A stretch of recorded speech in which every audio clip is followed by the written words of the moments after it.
Good morning everyone. Chapter 4 हम पढ़ रहे थे प्रॉपर्टीज ऑफ मैटर, जिसमें से इलास्टिसिटी हम देख चुके थे और उसके न्यूमेरिकल्स भी सॉल्व कर चुके थे। उसी चैप्टर को आगे कंटिन्यू करते हुए नेक्स्ट टॉपिक स्टार्ट करते हैं। आज का हमारा टॉपिक है प्रेशर, जिसमें सिलेबस में 2 पॉइंट्स मेंशन किए गए हैं, डेफिनेशन एंड यूनिट्स और atmospheric pressure, gauge pressure and absolute pressure. यानी प्रेशर में हमें उसकी परिभाषा पढ़नी है और उसकी यूनिट्स पढ़नी है। उसके अलावा 3 टाइप के प्रेशर पढ़ने हैं, जिन्हें एटमॉस्फेरिक प्रेशर, गेज प्रेशर और एब्सोल्यूट प्रेशर कहा गया है। प्रेशर के बहुत सारे टाइप्स होते हैं, अलग अलग सिस्टम में अलग अलग चीज़ों को मेजर करने के लिए अलग अलग टाइप के प्रेशर होते हैं। हमारे सिलेबस में ओनली 3 प्रेशर्स दिए गए हैं, तो हम केवल इन 3 टाइप के प्रेशर की स्टडी करेंगे। सबसे पहले टॉपिक से शुरू करते हैं, यानी कि प्रेशर, उसकी डेफिनेशन और उसकी यूनिट्स।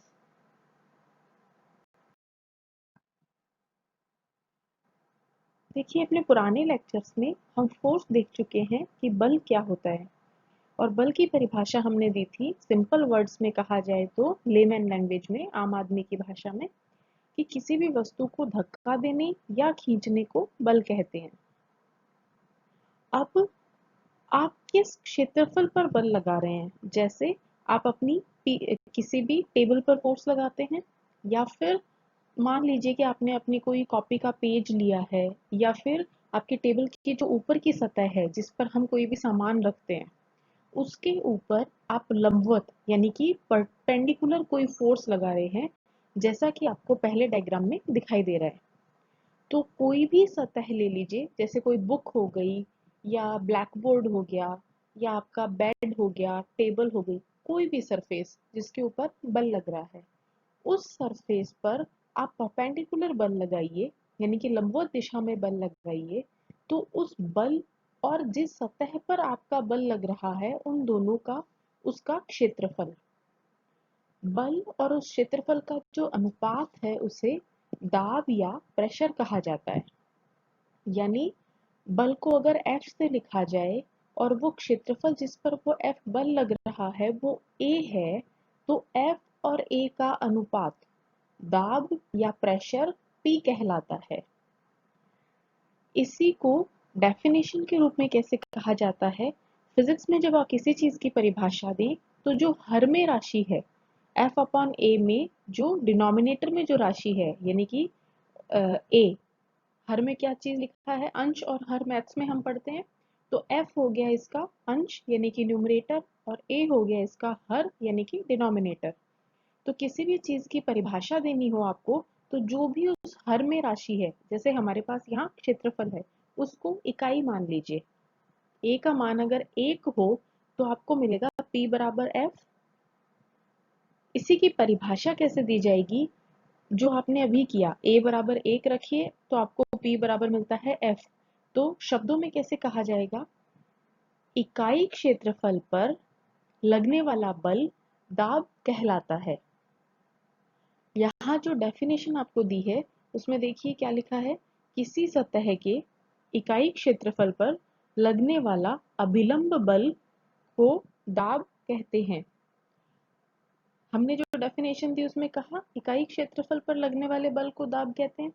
उसके अलावा जब हमने देखा कि सतह जो है उसके ऊपर हम कोई लंबवत बल लगा रहे हैं, तो इस लंबवत बल को आप लंबवत लगा रहे हैं, इसलिए इसने इसे कह दिया अभिलंब बल। ठीक है, तो डेफिनेशन क्या हो गई कि किसी भी सतह के इकाई क्षेत्रफल पर लंबवत जो बल लगता है उसे दाब कहते हैं।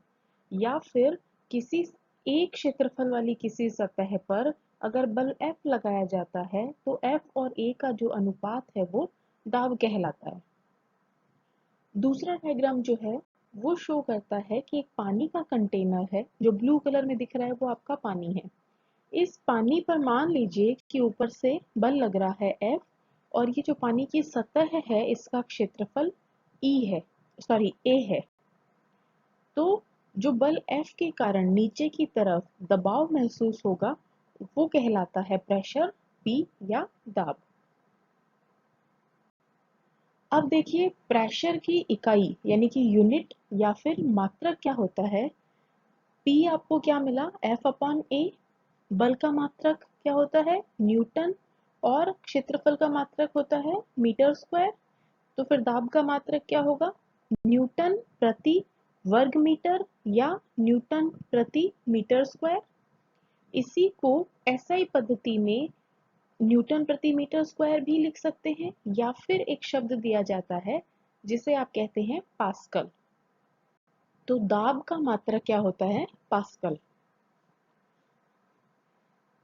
एक चीज और, हमने अदिश और सदिश राशियां देखी थी, जिसमें हमने कहा सदिश राशि में कोई एक फिक्स दिशा होती है, उसकी कोई निश्चित दिशा होती है, और अदिश राशि की कोई दिशा नहीं होती।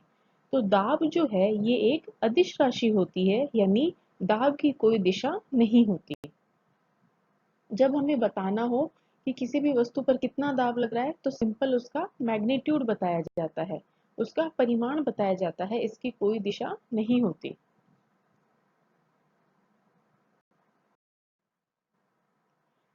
आगे हम पढ़ते हैं, जो हमारे सिलेबस में प्रेशर के 3 टाइप दिए हुए हैं, एटमॉस्फेरिक प्रेशर, गेज प्रेशर और एब्सोल्यूट प्रेशर।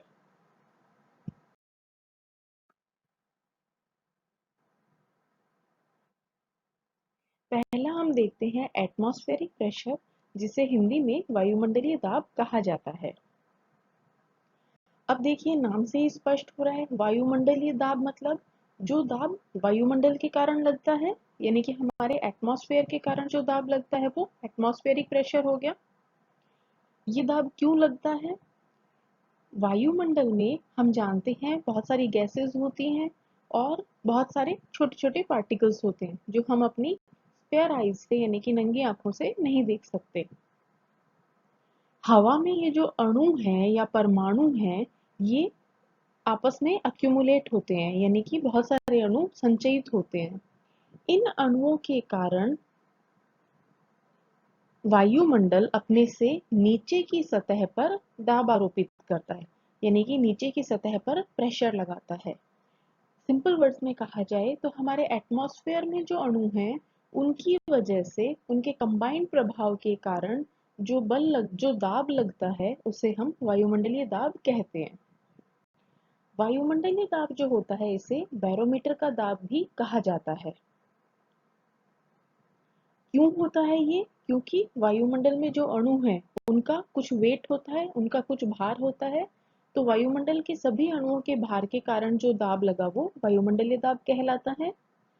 अब देखिए, जैसे वायुमंडल के ऊपर की लेयर अगर आप देखते हैं, यानी कि मान लीजिए कि हमारा वायुमंडल है वो 1 मीटर की दूरी में फैला हुआ है, यानी कि वायुमंडल की निचली सतह से लेकर ऊपर की सतह तक वो 1 मीटर की दूरी है फॉर एग्जाम्पल।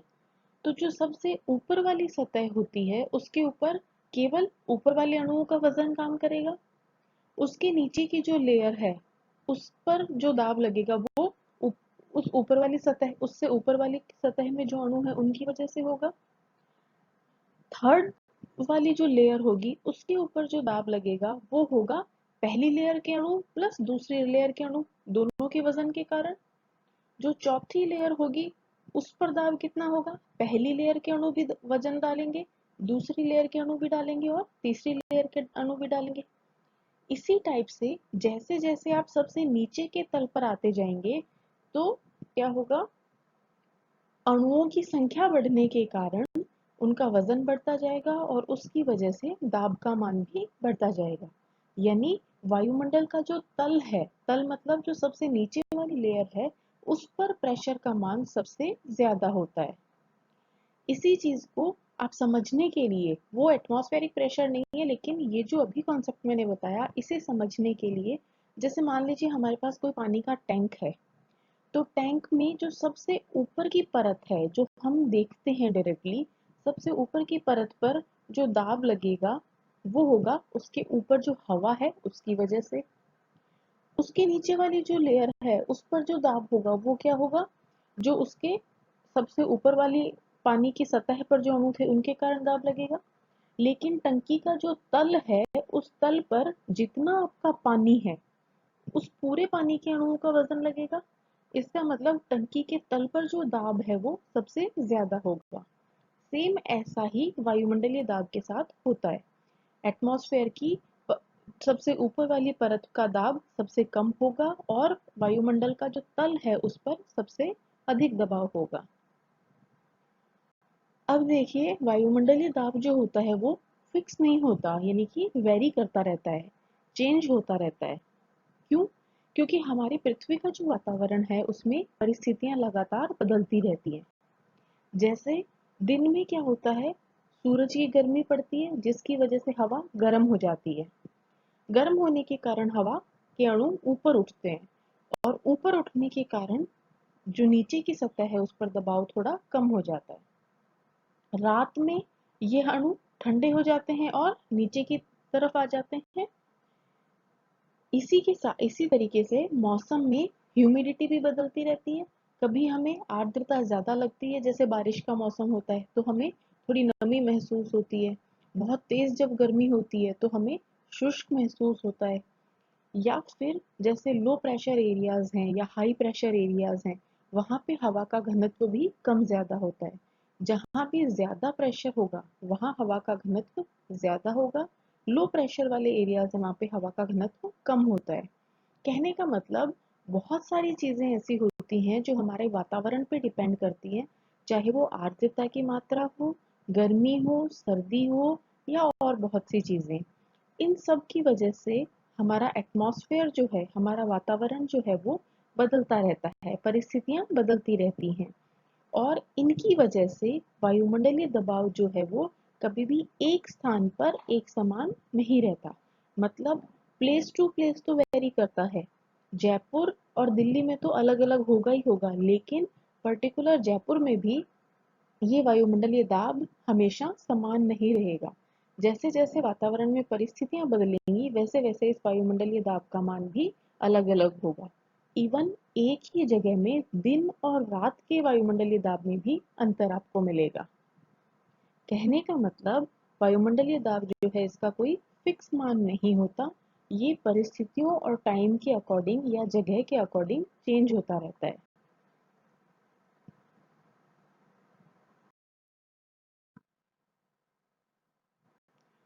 दूसरा हमें मिलता है निरपेक्ष दाब या एब्सोल्यूट प्रेशर, जो हमारे सिलेबस में दिया हुआ है और हमें स्टडी करना है। एब्सोल्यूट प्रेशर क्या होता है? किसी भी दाब को अगर आप इस तरीके से नापते हैं कि आप उसे निर्वात के संबंध में नाप रहे हैं। कैसे? सबसे पहले देखते हैं निर्वात क्या होता है। तो मान लीजिए कि कोई भी बॉक्स है या कोई भी रूम ऐसा है, उसमें से आपने सब कुछ सामान बाहर निकाल दिया। अब उसमें क्या बचेगा? ओनली एयर, हवा होगी अभी भी उसके अंदर। अब कुछ भी करके हमने ऐसा किया कि उसमें से हवा को भी हमने बाहर निकाल दिया। यानी कहने का मतलब, उस रूम या उस बॉक्स के अंदर अभी कोई भी चीज नहीं है, इवन यहाँ तक कि हवा के अणु भी नहीं है। तो ऐसी जो चीज होगी, ऐसा जो बॉक्स होगा या ऐसा जो रूम है या ऐसी जो परिस्थिति है, उसे हम कहते हैं वैक्यूम या निर्वात। यानी निर्वात क्या चीज है? उसके अंदर कोई भी चीज नहीं है, इवन हवा के अणु भी नहीं है, बिल्कुल खाली है। ऐसी चीज जो है उसे हम कहते हैं निर्वात। अब देखिए, प्रेशर किस वजह से होता है? अणुओं की वजह से, चाहे वो किसी भी चीज के अणु हो, किसी भी चीज की वजह से बल लग रहा हो, तो उनकी वजह से। तो निर्वात में कोई कण ही नहीं है, तो इसका मतलब निर्वात में कोई प्रेशर भी नहीं होगा। यानी अगर हम पूर्ण निर्वात की स्थिति प्राप्त कर लें, एग्जैक्ट निर्वात मतलब सब कुछ हमने पूर्ण निर्वात किसी भी कंडीशन में प्राप्त ही कर लिया, तो इसका मतलब वहां पर दाब का मान जीरो होगा, कोई दबाव मौजूद नहीं होता। अब अगर हम इसे रेफरेंस पॉइंट मानकर किसी भी जगह का या किसी भी चीज का प्रेशर नापते हैं, रेफरेंस पॉइंट मानने का मतलब कि निर्वात का जो प्रेशर है अगर उसे मैं जीरो मानूं, तो उसके बाद किसी भी चीज का दाब नापा जाए तो उसे आप कह रहे हो निरपेक्ष दाब या एब्सोल्यूट प्रेशर।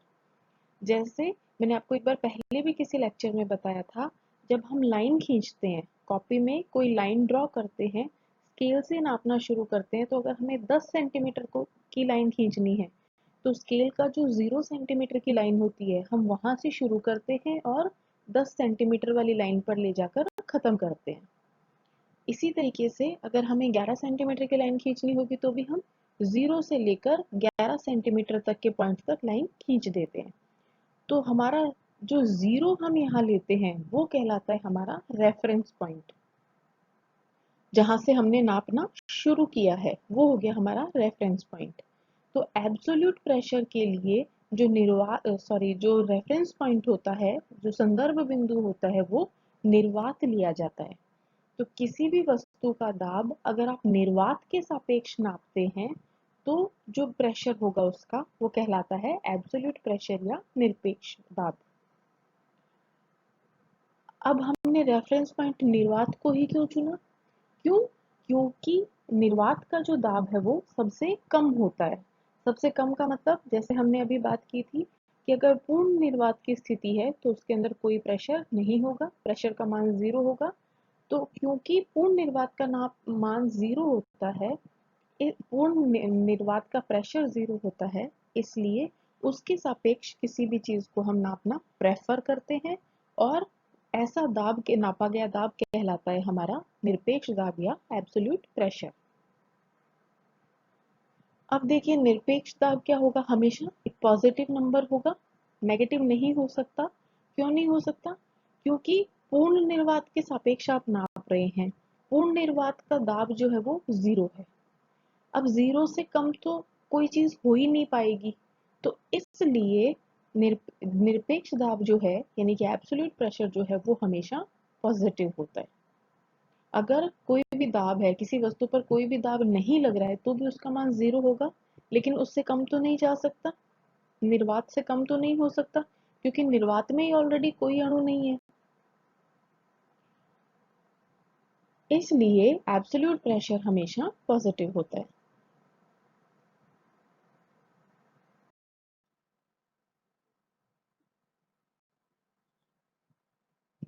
थर्ड हमारे पास आता है गेज प्रेशर, या जिसे कहा जाता है दूसरे शब्दों में रिलेटिव प्रेशर या सापेक्ष दाब। अब देखिए गेज प्रेशर क्या होगा, हम एब्सोल्यूट प्रेशर में क्या देख रहे थे, रेफरेंस पॉइंट निर्वात को ले रहे थे। गेज प्रेशर में जो रेफरेंस पॉइंट होता है वो निर्वात की बजाय समुद्र तल पर मानक वायुमंडलीय दाब लिया जाता है। यानी वायुमंडलीय दाब आपको पता है। अब अगर हम समुद्र तल पर जाएं और समुद्र तल का जो वायुमंडलीय दाब है वो नापा जाए और उसके कंपैरिजन में हम उसको रेफरेंस लेते हुए हम कोई प्रेशर मेजर करें तो वो कहलाता है हमारा गेज प्रेशर या सापेक्ष दबाव। एब्सोल्यूट प्रेशर में और गेज प्रेशर में डिफरेंस क्या हुआ?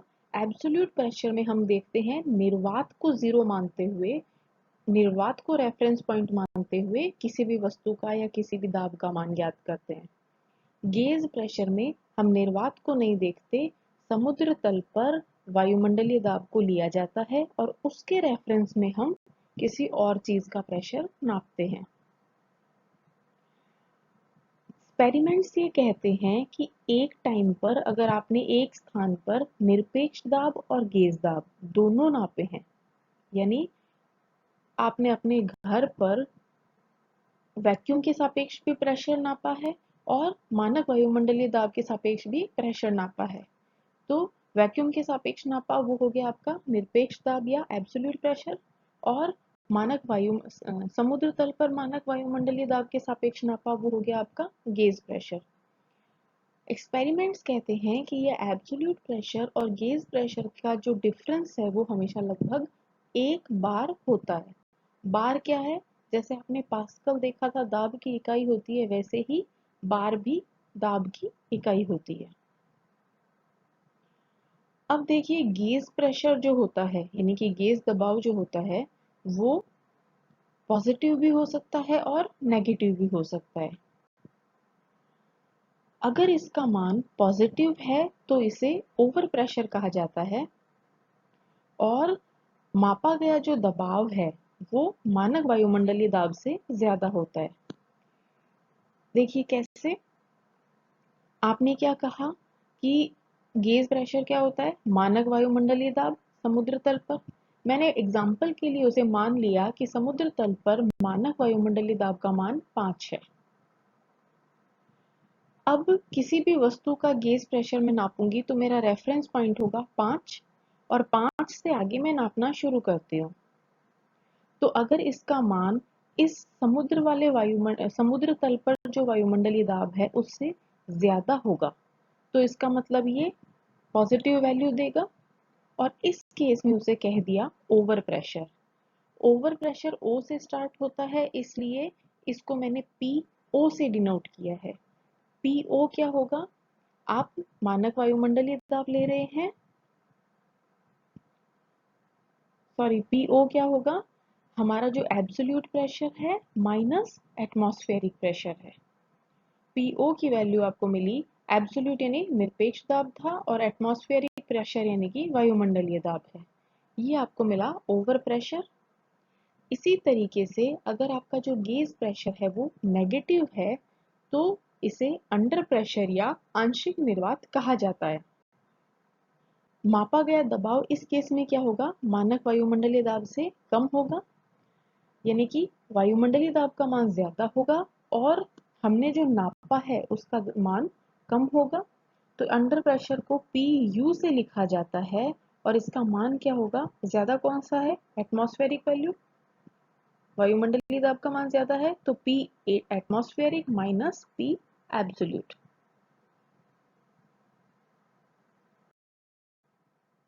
प्रेशर का टॉपिक हमारा यही खत्म होता है। इसके आगे के पॉइंट को या इसके आगे के टॉपिक्स की स्टडी हम कल के लेक्चर में करेंगे।